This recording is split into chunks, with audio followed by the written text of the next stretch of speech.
Welcome back. The Taoiseach Eamon Gilmore has said the government is in contact with authorities in Bahrain following yesterday's sentencing of 20 doctors to jail terms of between 5 and 15 years. The medical staff, some of whom trained in Ireland, say they were treating protesters hurt in clashes with government forces. It was following a wave of anti-government protests in Bahrain that 20 doctors, 6 of whom trained with the Royal College of Surgeons here or were associated with its sister college in Bahrain, were detained. Yesterday, the 20 were convicted on charges of occupying a hospital, stockpiling weapons and stealing medicines, and sentenced to between 5 and 15 years in jail. Their pleas, and those of human rights groups, that they were only doing their jobs and treating the injured during the protests, were rejected out of hand by Bahraini authorities. Well, that's for sure not the case. You know, we have footage evidence, we have so many witnesses, and the hospital, there are about 3,000 employees. Only 20 people were charged. The government here is to raise the sentences at a diplomatic level with Bahrain. We are again now communicating with the Bahraini authorities through our embassy in Riyadh, and communicating to them our deep concern about this development yesterday and the very long sentences that have been applied. Meanwhile, other campaigners for the doctors have again asked the Royal College of Surgeons to speak out on their behalf. I think the college have to take a side. They're on the side of the Al Khalifa regime and their business partners, or they're on the side of what the international medical community are demanding now, which is that the regime allow these doctors free. RTE requested a response from the RCSI this evening, who replied that they have no further comment to make at this time. Joe McGraley, RTE News, Dublin. US President Barack Obama has described the killing of a senior al-Qaeda militant earlier today as a significant milestone in defeating the organisation. US-born Anwar al-Awlaki was killed along with 3 other men in Yemen after they were hit by a missile from an unmanned US aircraft. US and Yemeni officials say he was an important recruiter for al-Qaeda and had planned attacks against US interests and Middle Eastern states. Here, 9 people have been arrested by Gardaí in Dublin investigating serious crime. They're being questioned about a series of burglaries and robberies across 3 counties. The 9, who were all from Romania, range in age from teens to mid-30s. This, Gardaí say, is just a small amount of the property stolen by an organised criminal gang, which wasn't fussy, but would and did steal anything. High-value goods such as televisions, power tools, jewellery, watches, musical instruments, Wiis, PlayStations and mobile phones. But the gang also robbed personal possessions of huge sentimental but little monetary value. Clothes, charms, toys, even children's GAA medals and the knockers off doors. Today's operation is very significant. The prevention and investigation of burglaries is a very high priority for An Garda Síochána. Members of the community are directly affected in their homes by burglaries, and I want to assure them that we are doing all we can to bring to justice those responsible. At around 7:15 this morning, Gardaí here at Pearse Street carried out 10 searches of homes on the North Circular Road and surrounding streets in Dublin. 9 people were arrested and are now being questioned about as many as 20 burglaries in Louth, Meath and all over Dublin. In one office alone last weekend, €40,000 worth of goods was stolen. Gardaí say this was a well-organised criminal gang that would break into homes and businesses and quite literally clear them out. They had transport organised and then the goods would be shipped overseas for sale in markets in Romania. 9 people remain in custody tonight. 5 of them are being held under anti-gang legislation. The rest are being held on suspicion of handling stolen goods and immigration offences. Paul Reynolds, RTE News, Dublin. The jury in the trial of Michael Jackson's doctor has heard that the information he gave to one of the paramedics didn't add up. Richard Seneff was one of 4 paramedics working to try to revive Jackson on June 25, 2009. Dr. Conrad Murray has denied a charge of involuntary manslaughter. Day 4 of this trial, and media interest doesn't seem to be waning. This evening, the first paramedic on the scene at Michael Jackson's rented home in LA in 2009 told the court that Dr. Murray said Jackson wasn't being treated for any specific medical condition. I asked what his underlying health condition was. He did not respond. I asked again what his underlying health condition was.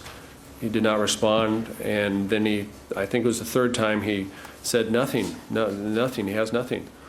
And simply that did not add up to me.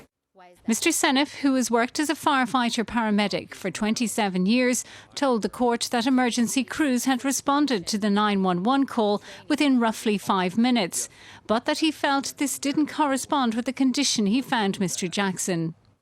When I first moved the patient, his skin was very cool to the touch. When I took a first glance at him, his eyes were open. They were dry and his pupils were dilated. When I hooked up the EKG machine, it was flatline, asystole, and the capnography reading was low. It was only 16. Today marks the end of the first week of evidence in this trial, which is expected to last another 4 weeks and has a lot more testimony to hear. Kate Egan, RTE News. Sport now, and Ronan O'Gara and Conor Murray have been handed the starting half-back positions for Ireland's World Cup game with Italy. Paul O'Connell is also named in the starting 15 after struggling with a hamstring injury in training during the week. A win would see Ireland reach the quarter-finals as pool winners. In between training and preparation for Ireland's crucial game against Italy on Sunday, there have been opportunities for the players to relax and take their mind off rugby for a while at least. But social enjoyment aside, there's no escaping the fact that Ireland must win at the Otago Stadium in 2 days' time. Ronan O'Gara, whose last-minute drop goal stole victory against the Azzurri in the Six Nations in Rome this year, has been picked to start ahead of Jonathan Sexton and fly half, with Conor Murray replacing Owen Redden at scrum half. I suppose he's a good player, first and foremost. I think I've been lucky. All 5 half-backs have been going well for us, and it's just a case of picking the guys that I think are right for the right match. And I think Conor, Ronan, and what's in front of them as a pack, and what's behind them as a back 5, I think are a good combination for us. Half-backs aside, Declan Kidney has kept fate with the same starting 15 that toppled the Wallabies in Eden Park. Paul O'Connell and Tommy Bowe appear to have recovered from minor injuries, and Stephen Ferris knows Ireland will have to stand firm this week against a strong Italian pack. The coach is backing his players to do a good job within Italy, and they've put in a couple of impressive performances up front. We just have to match that, and hopefully we can put in another powerful effort up front ourselves. But we're prepared for the game, and no doubt Italy will be throwing everything at us, but we believe that we've got everything there to cope with that. You always want to play, in any test match that you miss in a green jersey is never a positive. From a personal point of view, you want to be out there as often as you can. It's delighted to be back in this weekend and chomping at the bit. Hugh Cal, RTE News, Dunedin. A Gaelic footballer who was critically injured in the United States has made a remarkable recovery and is hoping to return home soon. Mark McGovern from Fermanagh was in a coma for 5 weeks after he was injured in a game in San Francisco in June. Take your time, not a race. The incident which almost ended Mark McGovern's life came in his first appearance for Ulster San Francisco in a game against the Celts. An off-the-ball incident left him with serious head injuries. It's now hoped that in time he will make a full recovery. One of my doctors told me that it was 97.5% dead. At that stage I really did think of it as a miracle, how bad it was. I never really knew how bad a shape it was until I was speaking to a doctor. Even that there was just a shock, even to know that it was that close to the death, so just amazing that even quite a bit. Many times patients with a very similar neurologic exam, very similar x-ray picture would have died on the scene or maybe come to hospital and not even made it through the early resuscitation. So 2 weeks into his ICU stay, we were still fighting to save his life. While he will never play Gaelic football again, he is still hoping for some future involvement in the game. Even to be a part of a water boy or anything, I just do anything. I just want to be there in the changing rooms, seeing teammates, and just want to be still there. McGovern's immediate aim is to return home to Fermanagh to continue his remarkable recovery. Dave Kelly, RTE News. And the main news again this evening. The presidential candidates have arrived in RTE ahead of the first televised debate of the campaign. 6 of the candidates will be interviewed individually on The Late Late Show before the debate involving all 7 gets underway. David Norris was already interviewed on the show 2 weeks ago. The programme begins on this channel after this bulletin. And that's Friday's 9 o'clock news. I'll be back with News Extra following The Late Late Show. From all of us, a very good evening.